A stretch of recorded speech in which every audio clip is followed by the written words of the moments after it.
সবাই রেডি আছেন নেই? জি ভাই। আমি বলার পর বলবো, ঠিক আছে? আচ্ছা জি।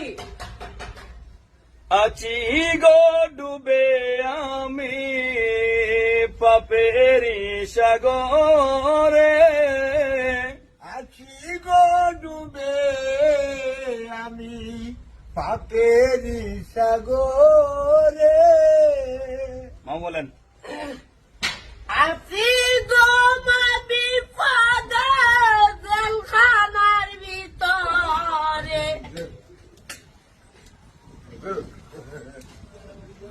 আচ্ছা আবার আগে বুঝবেন, তবে বলছেন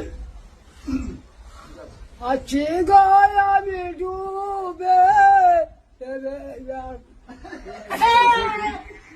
পাপেরি সাগরে। ও আমরা বলছেন আছি গো আমি পাপেরি সাগরে। রাকিব খান, আছি গো জুড়ে বলেন। আছি গো ডুবে গো পাপেরি ঘরে। আছি গো, আছি গো আগে শুনেন। আছি গো ডুবে আমি পাপেরি সাগরে। কোন রাকিব বলেন তো।